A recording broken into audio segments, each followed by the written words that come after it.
చర్చికి వెళ్లే క్రైస్తవ మహిళల్లో ఆత్మహత్య చేసుకోవాలనే ఆలోచనలు తక్కువగా ఉంటాయట. చర్చిలకు వెళ్లే మహిళల్లో మానసిక స్థైర్యం ఎక్కువగా ఉంటుందని తాజా అధ్యయనములో తేలింది.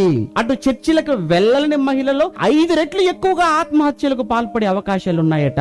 దాదాపు 90,000 మంది మహిళలపై అధ్యయనం చేయగా ఈ విషయం వెల్లడైంది. అటు అనారోగ్యముతో ఉన్న వృద్ధులు కూడా చర్చికి వెళితే ఉత్సాహంగా ఉంటారు అని పరిశోధకులు తెలిపారు అని ఏమండి ఇక్కడ పేపర్ లో వచ్చినట్టు వార్తని చదివి వినిపిస్తారని అది విషయం. కారణం ఏంటంటే అక్కడికి వెళితే ఏదో చేసేస్తారనుకుంటారు. మత మార్పిళ్ళే ఉండవు అక్కడ.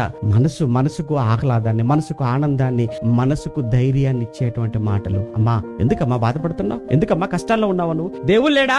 ఆ మాట చూడండి ఎంత ధైర్యంగా ఉంటుందో. ఎందుకమ్మా పంటలకు చనిపోతావా, ఫెయిల్ అయిపోతున్న చనిపోతావా, ఆర్థిక ఇబ్బందులు చనిపోతావా, ఒకవేళ చావే అన్నిటికీ పరిష్కారం అనుకుంటే ప్రపంచంలో ఎవరు మిగలరమ్మా. ఇదిగో బైబిల్లో చూసావా ఎలాంటి భక్తులు ఉన్నారో, ఎలాంటి భక్తులు ఎలాంటి కష్టాల్లో ఉన్నారో, ఇలాంటి కష్టాల్లో కూడా చూసావా దేవుని మీద ఆధారపడ్డారు, ఎలా వాళ్ళు నిలబడ్డారో అని ఇవి చెబుతామంటే అంతే. ఇందులో ఏమైనా మతం ఉందా? లేదే. కాదంతే. మనసుకు నెమ్మదినిచ్చే, మనసుకు ప్రశాంతతనిచ్చే, మనసును ఆదరించే, ధైర్యం చెప్పే ఆ మాటలే కదా కావాలి.